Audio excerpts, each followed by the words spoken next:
Hello दोस्तों, नमस्कार, सुप्रभात दोस्तों, गुड मॉर्निंग दोस्तों, सत श्री अकाल, जय हिंद दोस्तों, वंदे मातरम। दोस्तों, जैसा कि आपको पता है कि रोज़ की तरह आज भी हम आपके लिए लेकर आए हैं 16 नवंबर की करंट अफेयर लेकर। दोस्तों 16 नवंबर 2021 की करंट अफेयर लेकर आए और करंट अफेयर काफ़ी महत्वपूर्ण होती है भावी प्रत्येक परीक्षा और नॉलेज के लिए भी। करंट अफेयर की शुरुआत करें दोस्तों, इससे पहले आज के सुविचार की बात करें। आज का सुविचार है दोस्तों,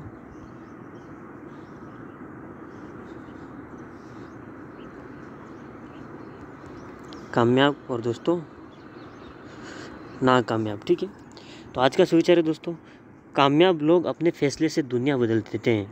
कामयाब लोग अपने फैसले से दुनिया बदल देते हैं, जबकि नाकामयाब लोग जो होते हैं वो दुनिया के डर से अपने फैसले बदल देते हैं। वो दुनिया के डर से अपने फैसले बदल देते हैं। इसलिए कह रहा हूँ दोस्तों कि दुनिया से नहीं डरना है, अपने लक्ष्य पर फोकस करना है, अपने गोल के प्रति सजग रहना है। ठीक है दोस्तों, तो उम्मीद है कि आज की सुविचार को आप समझोगे। आगे बढ़ते अपने सुविचार की स्टार्ट कर दी अपन ने और इसके बाद आगे बढ़ते हैं अपने करंट अफेयर को लेकर दोस्तों। तो 16 नवंबर की जो पहली करंट अफेयर अपनी उसकी बात करते हैं राष्ट्रीय प्रेस दिवस की। तो राष्ट्रीय प्रेस दिवस जो है दोस्तों वो 16 नवंबर को भारतीय प्रेस परिषद, एक वैधानिक और अर्ध न्यायिक प्रतिष्ठान को स्वीकार करने और सम्मानित करने के लिए मनाया जाता है। साथ ही भारतीय प्रेस परिषद की स्थापना जो है दोस्तों वो 16 नवंबर 1966 को भारतीय प्रेस द्वारा प्रदान की गई रिपोर्ट की गुणवत्ता की निगरानी के लिए की गई थी। साथ ही इस अवसर पर क्या होता है दोस्तों कि जो प्रेस परिषद ने मीडिया से कौन डरता है नहीं है, ठीक है, मीडिया से कौन डरता नहीं है, ये भारतीय प्रेस ने विषय पर एक संगोष्ठी का आयोजन किया था।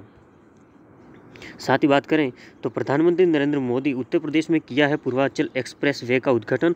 तो प्रधानमंत्री नरेंद्र मोदी जी ने 16 नवंबर 2021 को सुल्तानपुर जिले के करवल खीरी में पूर्वांचल एक्सप्रेस वे का उद्घाटन करने के लिए उत्तर प्रदेश का दौरा किया और उद्घाटन के बाद उन्होंने एक एक्सप्रेस वे पर निर्मित 3.2 किलोमीटर दोस्तों यानी कि 3200 किलोमीटर जो है 3200 मीटर बात करते सॉरी दोस्तों 3200 मीटर लंबी हवाई पट्टी पर भारतीय वायुसेना द्वारा किए गए एक एयर शो में भी भाग लिया। और पूर्वांचल एक्सप्रेस की लंबाई जो है दोस्तों 341 किलोमीटर है और यह 14 सराय गाँव से शुरू होकर गाँव हैदरिया पर समाप्त होता है। बात करते हैं 14 नवंबर 2021 से शुरू हुआ निरोगी राजस्थान चिरंजीवी शिविर।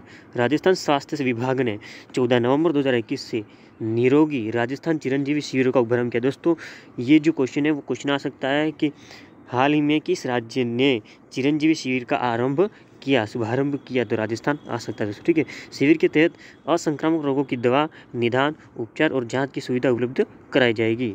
साथ ही बात करें तो शिविर का जो शुभारंभ है दोस्तों वो स्वास्थ्य मंत्री रघु शर्मा ने किया और साथ ही जिन्होंने अजमेर, उदयपुर और बीकानेर मेडिकल कॉलेजों में आधारशिला रखी और विभिन्न अन्य चीज़ों का उद्घाटन किया। ठीक है दोस्तों,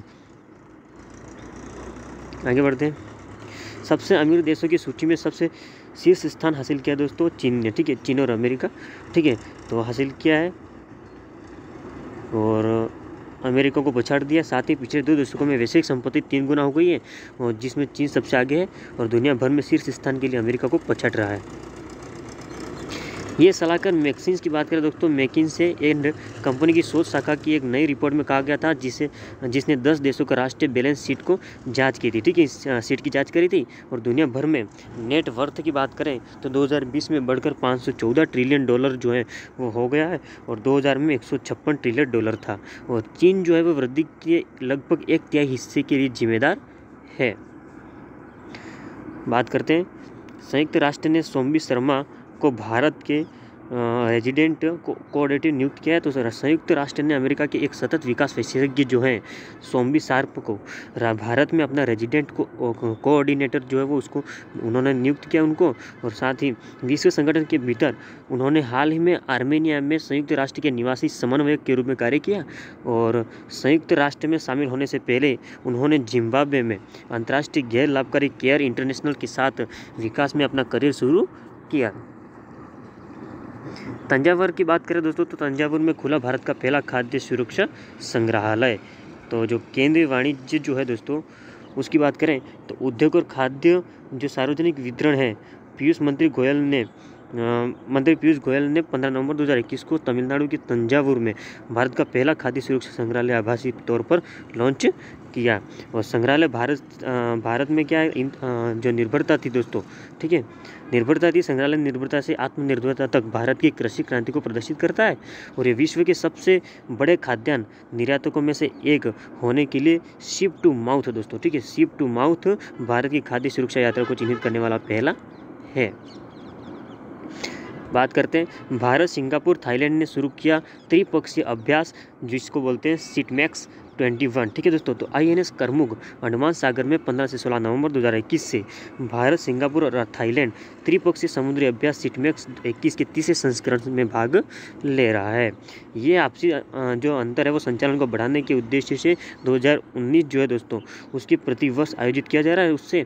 और पहला सिटमैक्स जो है वो सितंबर 2019 में पोर्ट ब्लेयर से भारतीय नौसेना द्वारा होस्ट किया गया था। और रिपब्लिक ऑफ सिंगापुर नेवी ने नवंबर 2020 में दूसरे संस्करण की मेजबानी की। साथ ही बात करें यूनेस्को की, तो यूनेस्को की 75वीं वर्षगांठ 16 नवंबर 2021 को थी। तो 16 नवंबर 2021 को यूनेस्को यानी कि संयुक्त राष्ट्र शैक्षिक वैज्ञानिक और सांस्कृतिक संगठन की बात करें तो 75वीं वर्षगांठ के रूप में चिन्हित किया गया। और साथ ही 1945 जो थे दोस्तों उसमें क्या हुआ था कि यूके में यूनेस्को अस्तित्व में आया था पहली बार, और इसका मुख्यालय पेरिस है, फ्रांस में, ठीक है दोस्तों। साथ ही क्वेश्चन आ सकता है कि यूनेस्को का मुख्यालय कहाँ है, तो पेरिस में दोस्तों, फ्रांस में, ठीक है। साथ ही ये भी कह सकते हैं कि यूनेस्को कब अस्तित्व में आया, यूनेस्को की स्थापना कब की गई, तो 1945 में लंदन में, ठीक है दोस्तों, लंदन यूके में। साथ ही यूनेस्को का मुख्य उद्देश्य ये है कि शिक्षा, विज्ञान और संस्कृति के माध्यम से राष्ट्रों के बीच सहयोग को बढ़ावा देकर दुनिया में शांति और सुरक्षा में योगदान देना। भारत ने अंटार्कटिका के लिए शुरू किया है 41वां वैज्ञानिक अभियान। तो भारत ने 15 नवंबर 2021 को अंटार्कटिका के लिए 41वां वैज्ञानिक अभियान शुरू किया है। और 41वें अभियान के 2 प्रमुख कार्यक्रम है दोस्तों, ठीक है, 2 प्रमुख कार्यक्रम है। पहला जो कार्यक्रम है वो ये दोस्तों कि भारतीय स्टेशन पर अमेरी आइस शेल्फ का भूवैज्ञानिक अन्वेषण कर शामिल है। और दूसरे कार्यक्रम में ये है कि टोही सर्वेक्षण और मैत्री के पास 500 मीटर आइस कोर को ड्रिलिंग के लिए प्रारंभिक कार्य करना, ठीक है, तो ये शामिल है। साथ ही भारतीय अंटार्कटिका जो कार्यक्रम है दोस्तों उसमें क्या हुआ था कि 1981 से ये शुरू हुआ था। और आगे जब बात करें तो अंतर्राष्ट्रीय सहिष्णुता दिवस की बात करें जो कि वो कब मनाया जाता है दोस्तों, 16 नवंबर को, ठीक है। तो 16 नवंबर को मनाया जाता है प्रतिवर्ष। और इसका उद्देश्य ये एक संस्कृतियों और लोगों के बीच सहिष्णुता का निर्माण करना। और 1995 में संयुक्त राष्ट्र द्वारा सहिष्णुता वर्ष के रूप में चिन्हित किए जाने के बाद में ये अस्तित्व में आया था। और 16 नवंबर यूनेस्को के सहिष्णुता सिद्धांत पर घोषणा की वर्षगांठ है ये। और यूनेस्को में सहिष्णुता जो है वो अहिंसा को बढ़ावा देने के लिए मदनजीत सिंह पुरस्कार भी शामिल किया गया, स्थापित किया गया इसमें। साथ ही बात करते हैं उत्तराखंड को अल्मोड़ा जिले में भारत को मिला है पहला घास संरक्षिका, ठीक है, घास संरक्षिका जो है वो उत्तराखंड के अल्मोड़ा जिले में भारत को पहला मिला है दोस्तों। 14 नवंबर 2021 को रानीखेत में 2 एकड़ में फैली और 90 प्रजातियों की घास वाली एक घास संरक्षिका का उद्घाटन किया गया, जिसमें क्या हुआ दोस्तों कि केंद्र में घास की लगभग 90 प्रजातियाँ उगाई जाती है। और साथ ही जिनका वैज्ञानिक, पारिस्थितिकी और औषधि सांस्कृतिक महत्व है। और अपने पौष्टिक अनाज और मिट्टी बनाने के कार्य के कारण घास जो है दोस्तों वो सभी फूलों के पौधों में सबसे अधिक आर्थिक रूप से महत्वपूर्ण है, ठीक है दोस्तों। तो उम्मीद करते हैं दोस्तों कि हम जो करंट अफेयर आपके लिए लेकर आए थे दोस्तों 16 नवंबर है दोस्तों, 17 नवंबर तो आज है, तो 16 नवंबर की जो करंट अफेयर हम आपके लिए लेकर आए आपको काफ़ी इंपॉर्टेंट महसूस और काफ़ी इंपॉर्टेंट है। तो जल्दी दोस्तों आप क्या कर दीजिए, आपके करंट वीडियो को शेयर कर दीजिए, लाइक कर दीजिए। और आप ही का चैनल है दोस्तों केओस किरण ऑनलाइन स्टडी, इसे आप सब्सक्राइब कर दीजिए। साथ में राइट कॉर्नर में बेल आइकन दिखेगा, इसे भी आप प्रेस कर दीजिए, इसे ऑल नोटिफिकेशन पर रख दीजिए। तो आज का दिन शुभ बीते दोस्तों, इन्हीं शुभकामनाओं के साथ धन्यवाद।